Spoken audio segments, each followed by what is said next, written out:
할렐루야. 오늘도 이 예배 자리, 이 수요예배 나오신 우리 성도님들, 모든 예배자들을 주님께서 은혜와 평강으로 함께 하시기를 간절히 소망하고 축복합니다. 우리는 지난 시간에 이삭의 가족이 깨져버리는 그 사건에 대해서 보았습니다. 바로 야곱이 자기의 형 에서의 복을 가로채어버렸던 사건이었죠. 이 사건은 마치 하나님의 축복을 원한다고 하는 어떤 좋은 취지로 벌어진 것처럼 포장되었기도 하지만 실상 이것은 각자의 잘못된 신념과 욕심으로 인해 벌어진 일이라는 점을 우리가 나눴습니다. 그리고 이로 인하여서 결과적으로 어떻게 됐습니까? 에서는 나의 동생 야곱을 죽이겠노라 라고 하는 끔찍한 마음을 품게 되었고, 야곱은 그런 형을 피하기 위해 집을 떠나야만 했었고요, 리브가는 그 사랑하는 아들 야곱을 더 이상 볼 수 없었고, 이삭은 그 가족을 지키지 못하는 이 모든 상황을 그저 무력하게 지켜볼 수밖에 없었습니다. 이것이 한편으로는 하나님의 마음과 뜻에서 벗어난 그 가족에게 주신 하나님의 징계처럼 보일 수도 있겠습니다. 하지만 또 다른 한편으로 보자면은 이것은 하나님께서 그들을 이제 회복으로 나아가게 하시는 하나님의 회복의 과정이다라고도 볼 수 있죠. 그것이 바로 오늘 본문에 하나님을 만난 야곱의 이야기를 통해서 드러나게 되는데요. 오늘 이 본문인 야곱의 이야기를 다루기에 앞서서 먼저 에서에 대해서 조금 더 살펴보고자 합니다. 사실 설교를 준비를 하면서 보니까 에서의 분량이 훨씬 더 커가지고 그러기도 했는데, 아무튼 어떤 이야기인지 우리가 좀 보고자 합니다. 오늘 본문 창세기 28장의 시작은요, 야곱이 밧단 아람으로 떠난 것으로부터 시작이 됩니다. 이 밧단 아람이라고 하는 것을 직역하게 되면은 아람의 평원이다라고 볼 수 있고요, 구약 성경을 헬라어로 번역한 70인역에서는 이것을 메소포타미아다라고 번역을 하기도 했습니다. 어쨌든 이것은 어떤 특정한 분명한 어떤 지역을 말하는 것이 아니라 방향성, 어떤 커다란 그 영역을 말하는 것입니다. 그리고 이후 말씀에서 야곱이 향하게 되는 정확한 지명이 하란이다라는 점을 알 수 있죠. 거기서 야곱의 어머니인 리브가의 친오빠를 만나서 그곳에서 신부감을 찾으라라는 것인데요, 지난번에 제가 몇 차례 말씀드렸었는데 이 민족의 순수성, 그 민족의 정체성을 지키는 행위는 여호와 하나님의 신앙을 지키고자 하는 표현이고 결이다라는 점을 누차 말씀을 드렸습니다. 바로 그러한 전통과 의지와 결의에 따라서 그를 하란으로 보냈고 야곱도 하란으로 갔다라는 점을 알 수 있는 것이죠. 그런데 바로 이때 좀 흥미로운 장면이 나오게 됩니다. 6절 말씀에 나오는데요, 제가 읽어드리겠습니다. 에서가 본즉 이삭이 야곱에게 축복하고 그를 밧단 아람으로 보내어 거기서 아내를 맞이하게 하였고, 또 그에게 축복하고 명하기를 너는 가나안 사람의 딸들 중에서 아내를 맞이하지 말라 하였고. 아멘. 이때 에서가 보았다라고 할 때 이 보았다는 단어는 히브리어로 라아라고 하는 단어인데요, 이 단어는 그저 우연히 어떤 장면을 목격하거나 보는 그런 상황을 말하는 것이 아니라 어떤 목적을 가지고서 면밀히 관찰한다는 의미를 갖고 있는 단어입니다. 그러니까 에서는요, 지금 이 아버지 이삭이 야곱을 축복하고 그를 이 하란으로 보낸 것을 굉장히 유심히 눈여겨 보고 있었던 것입니다. 그리고 그것을 보는 가운데 그가 깨달은 것이 있었죠. 8절 말씀에 나오는데요, 제가 읽어드립니다. 에서가 또 본즉 가나안 사람의 딸들이 그의 아버지 이삭을 기쁘게 하지 못하는지라. 아멘. 가나안 사람의 딸들이라고 하는 것은 바로 이 에서가 이전에 결혼하였던 그 여성들이죠. 그런데 그것이 아버지에게 기쁨이 되지 못하는구나 라는 것을 그가 깨달았다는 겁니다. 여기서 기쁘게 하지 못했다라고 하는 단어는요, 상당히 젠틀한 번역입니다. 왜냐하면 이 부분이 원어로는 라오트라고 하는데, 이 단어의 원형 라라고 하는 것은요, 나쁜, 사악한, 어떤 악의가 있는 이런 의미로 쓰이는 단어입니다. 그러니까 에서가 이전에는 전혀 깨닫지 못하여서 그저 뭐 내가 좋아하는 사람이랑 결혼하면 되는 거 아니야? 이런 식으로 해서 가나안 여인들을 아내로 맞이했는데, 이제 와서 보니까 자기가 가나안 여인들을 아내로 맞이한 일이 그 아버지 이삭과 부모님들에게 있어서 악을 행하는 것과 같은 것이었구나 라는 점을 그가 깨달았다라는 거예요. 그래서 에서는 중대한 결정을 내리게 되죠. 9절 말씀에 나오는데 한번 9절 말씀은 같이 읽어보도록 할까요? 9절 말씀입니다. 같이 읽습니다. 이에 에서가 이스마엘에게 가서 그 본처들 외에 느바요스의 누이인 마할랏을 아내로 맞이하였더라. 아멘. 이 부분을 보면 어떤 생각이 드실까요? 에서가 이제야 제대로 된 결정을 했구나라는 생각이 혹 드실지 모르겠습니다. 아니면은 지금까지 창세기 강해를 쭉 같이 따라오신 성도님들에게는 다소 의아하고 혼란하게 느껴지실 수도 있을 것 같아요. 왜냐하면은 이스마엘 하면 누구입니까? 뭔가 이삭과 대척점에 있는 그런 사람처럼 우리가 여겨지기도 때문이겠죠. 특히나 우리가 이 부분을 어떤 현대의 인식, 지금 우리의 인식으로까지 가져가게 되면은 이스마엘의 자손들 하면 누구예요? 이슬람이 되는 것이죠. 그러니까 저렇게 하면 안 될 것 같은데 이런 생각이 드실지도 모르겠습니다. 하지만 당시 에서의 관점에서 보면요, 충분히 그렇게 생각해 볼 만한 일이었습니다. 에서가 깨달은 것은 자신이 그 이방 여인들, 가나안 여인들을 아내로 맞이한 것이 잘못되었다라는 깨달음이었거든요. 같은 민족이라는 민족의 정체성을 아버지께서 중요하게 여기구나라는 것을 그가 깨달았다라는 거예요. 그런 의미에서 이스마엘의 가족과 결혼한다는 것은 매우 합당한 일로 볼 수 있다라는 것이죠. 물론 이 이삭과 이스마엘 사이가 뭐 틀어졌을 수도 있겠지만 이스마엘은 엄연히 자기 아버지 이삭과 형제의 관계에 있는 사람입니다. 그렇기에 에서가 이스마엘의 자녀 중 한 사람과 결혼했다라고 하는 것은 어떤 혈통의 관점으로 볼 때는 정말 이제 가까운 관계, 정말 그 민족의 정체성을 잘 지키는 결혼을 했구나라고 생각해 볼 수도 있었다라는 거예요. 그런데요, 이 부분에서 에서는 중대한 실수를 계속하고 있습니다. 그 실수의 근원을 보기 위해서 우리가 8절 말씀을 다시 봐야 되는데, 우리 8절 말씀 한번 다시 같이 읽어보도록 하겠습니다. 에서가 또 본즉 가나안 사람의 딸들이 그의 아버지 이삭을 기쁘게 하지 못하는지라. 아멘. 보시면 여기서 에서가 염두에 두고 있는 것은 어떤 부분입니까? 그의 아버지 이삭을 기쁘게 하는 것이었습니다. 그는 그저 이삭의 마음에 들기 위하여서, 그 아버지를 기쁘게 하기 위하여서 이런 결정을 했다라는 점을 우리가 알 수 있어요.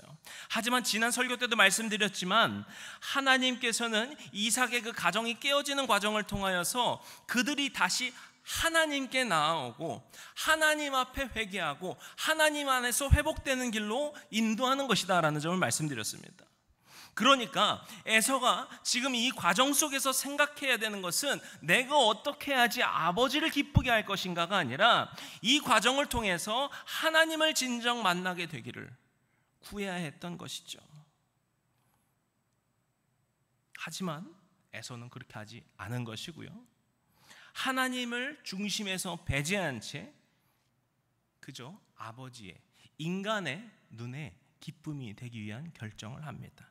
그렇기 때문에 그의 결정은 앞서 말씀드렸던 민족의 정체성, 여호와 하나님의 신앙을 지키는 결정이 아니라 그저 껍데기에 불과한 결정인 것이죠.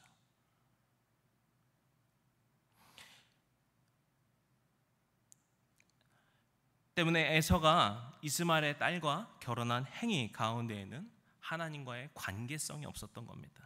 그저 아버지의 환심을 받기 위한 수단으로서 겉에 보이는 모습에 불과했다라는 것이죠. 이것이 에서가 범한 중대한 실수였습니다. 하나님께서 이삭의 가족에게 깨어지는 아픔을 허락한 것은 그들로 하여금 자신의 죄된 모습을 깨닫고 하나님께 다시 나오라라는 것이었습니다. 그것은 야곱에게만 기회를 주신 것이 아니라 에서에게도 주셨다라는 거예요. 그것은 자기가 겉으로 보이는 모습을 어떻게 할지 생각할 것이 아니라 우리의 내면을 돌아보고 하나님을 더욱더 깊이 묵상하는 과정과 변화가 그에게 필요했었다라는 거예요. 하지만 에서는 하나님과의 관계를 본 것이 아니라 그저 자기의 겉껍데기만을 바꾸고자 했다라는 것이죠. 우리가 신앙생활할 때도 이런 실수를 하곤 합니다.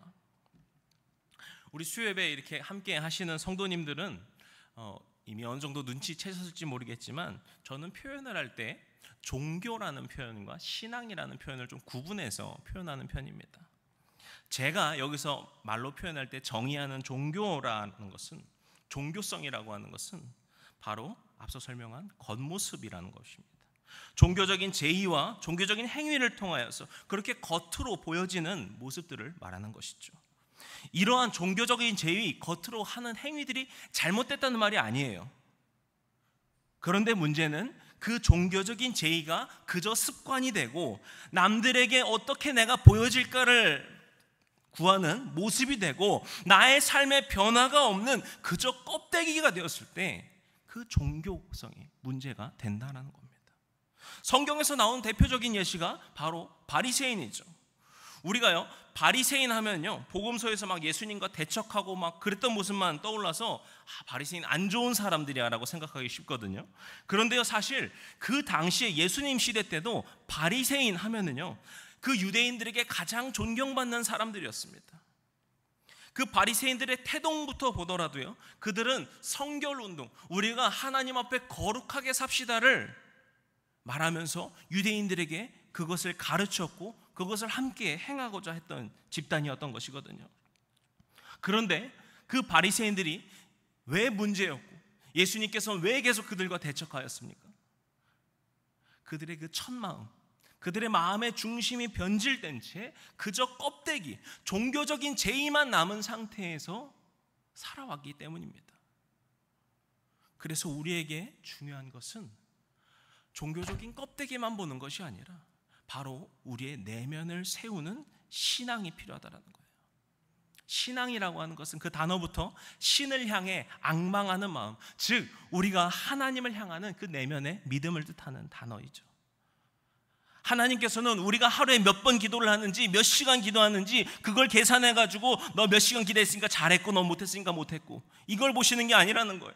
우리가 그것을 통하여서 우리의 신앙이 어떻게 주님을 향하여서 더욱더 깊어지는지, 어떻게 하나님을 향한 마음을 통하여서 나의 삶이 하나님의 뜻대로 살고 있는지 주님께서 그걸 보신다는 거예요. 오늘 주님께서 우리 각 사람을 부르시고 인도하시는 것, 우리를 이 말씀을 통하여서 알려주시는 것도 바로 우리의 그 내면, 우리의 마음과 심령이 주님의 마음으로 채워지는 것입니다. 그렇게 우리가 하나님 한 분만을 바라보며 살도록, 예수님의 마음을 닮으며 살도록, 그렇게 주님께서 우리를 인도하시고 도와주실 것을 믿으며 살도록 주님께서 그렇게 우리에게 말씀하고 인도하신다는 겁니다. 이 시간 우리가 우리의 이 겉모습만 따지며 사는 것이 아니라 그 에서와 같이 내가 겉으로 볼 때 문제없다라는 것을 바라보며 사는 것이 아니라 우리의 심령이 예수 그리스도를 닮은 모습이 되어가고 있는가, 우리의 마음과 생각이 하나님의 마음에 합한 것으로 살고 있는가, 그렇게 나의 삶의 그 모든 자리 가운데 그리스도의 향기와 그리스도의 기쁨과 그리스도의 복음이 넘쳐나는 삶이 되고 있는가, 그것을 점검하시며 그렇게 살아가시는 그 믿음의 심령으로 살아가신 모두가 되시기를 주님의 이름으로 축복합니다. 그렇다면은 야곱은 에서와 어떻게 달랐던 것일까요?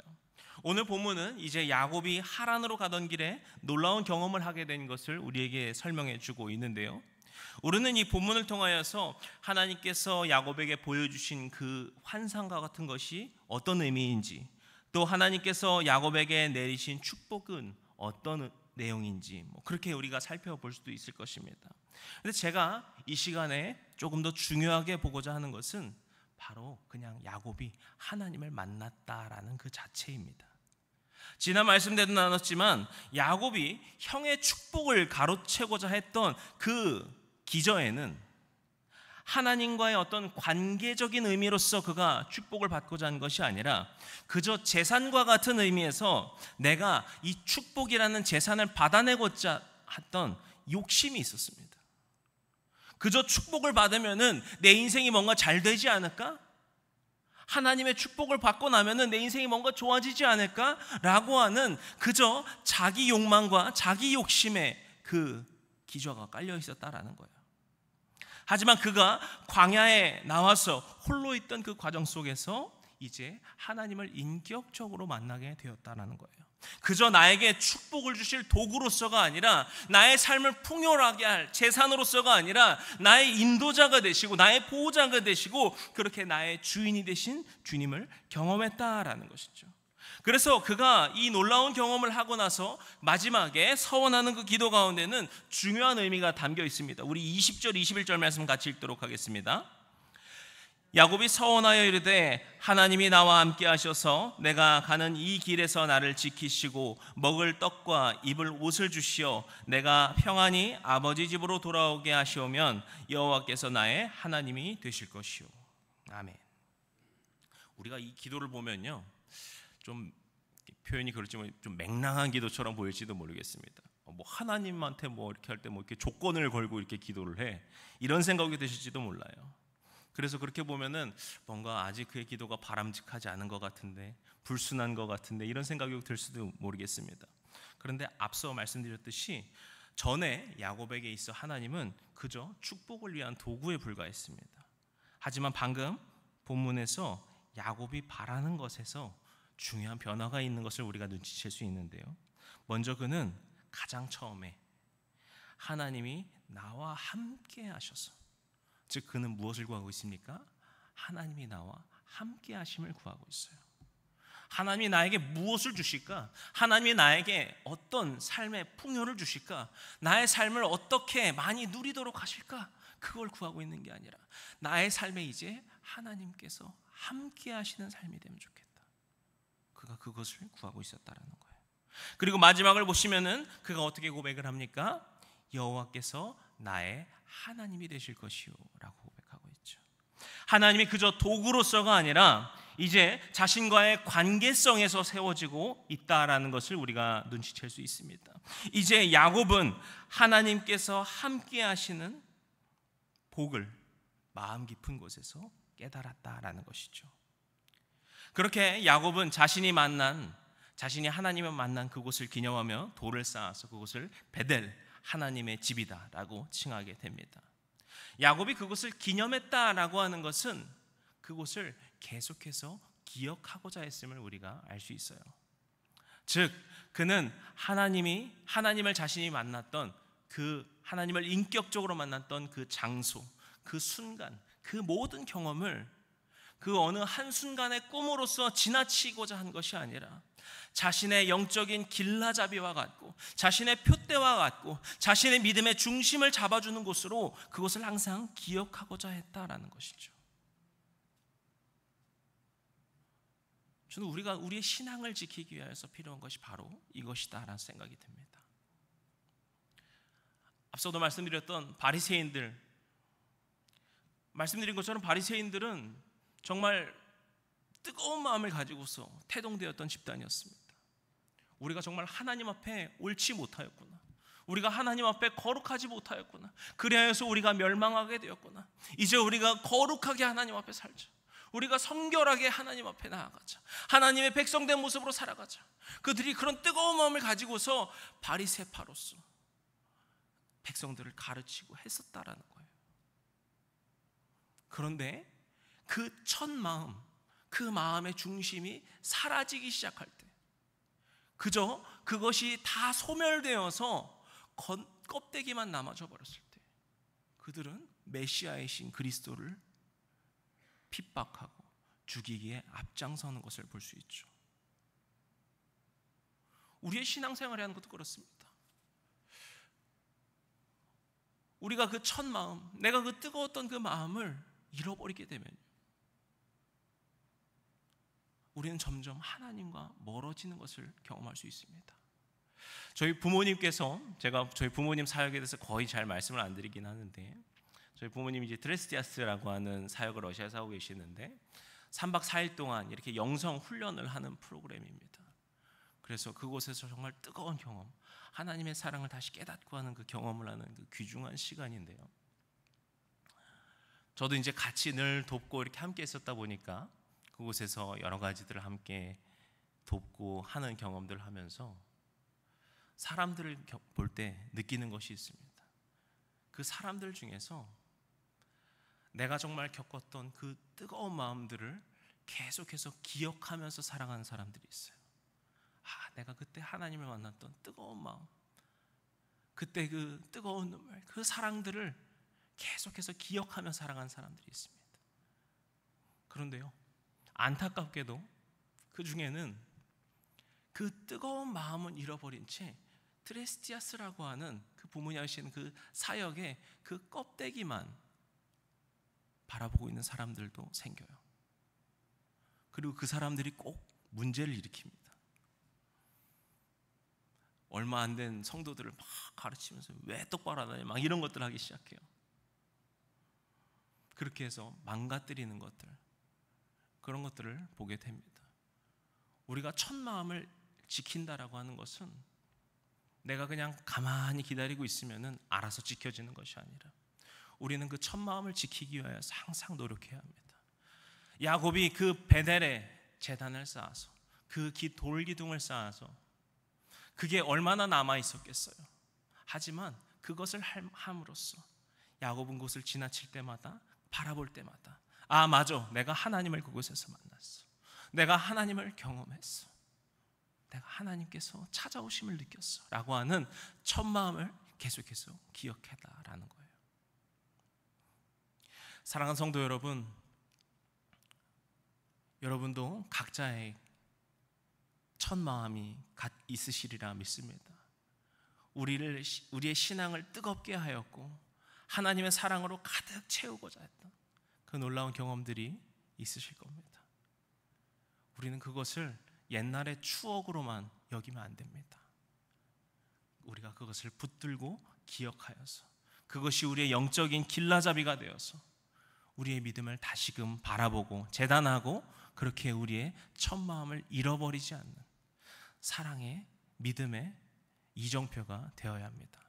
오늘 이 시간 우리가 그러한 결단을 가지고서 주님 앞에 우리의 첫 마음을 회복하게 하여 주시옵소서. 우리의 마음이 중심이 오직 주님만을 향하게 하여 주시옵소서. 오직 그렇게 우리가 주님을 닮아가는 삶을 기쁨으로 꿈꾸며 살게 하여 주시옵소서. 믿음으로 결단하며 나아가시는 모두가 되시기를 주님의 이름으로 축복합니다. 기도하시겠습니다. 은혜와 사랑으로 우리를 채워주시고 우리 각 사람의 심령을 어루만져 주시는 주님, 오늘 이 시간 우리가 이 예배 자리에 나와 주님 앞에 기도와 말씀으로 찬양으로 나아갑니다. 주님, 이 시간 우리가 함께 말씀으로 나눈 것처럼 우리의 마음을 점검하고 되돌아보는 시간이 되게 하여 주시옵소서. 그리고 우리의 마음 가운데 혹 주님께서 주셨던 그 마음을 잃어버린 것이 있지는 않는지 점검하는 시간 되게 하여 주시옵소서. 그리고 우리가 그것을 회복할 수 있도록 주님께서 우리 각자의 심령 가운데 믿음의 베델의 제단을 쌓게 하여 주시옵소서. 주님, 우리가 겉에 보이는 그 껍데기에만 집중하지 않게 하여 주시옵소서. 우리의 삶이 주님 안에서 변화되는 것을 꿈꾸게 하여 주시고 우리의 모습이 예수 그리스도를 닮아가는 모습을 소망하게 되고 우리가 그렇게 우리의 각자의 자리에서 우리의 그 가정에서 나의 그 개인의 삶에서 우리의 그 사회에 펼쳐져 있는 그 각자의 영역 가운데서 내가 예수 그리스도를 닮은 모습으로 내가 예수 그리스도의 십자가를 붙드는 모습으로 살 수 있도록 우리의 심령을 날마다 새롭게 하여 주시옵소서. 우리가 때로는 그렇게 하지 못할 때가 있습니다. 용기가 없을 때가 있습니다. 힘들고 낙심될 때도 있습니다. 하지만 주님께서는 그런 우리를 포기하지 않으시고 우리를 회복시켜 주시는 주님이신 줄로 믿습니다. 그 주님 한 분만을 의지하며 우리가 변화됨으로 나아가는 믿음의 성도들 될 수 있도록 주님께서 함께하여 주시옵소서. 모든 말씀 예수님의 이름으로 기도드렸습니다. 아멘.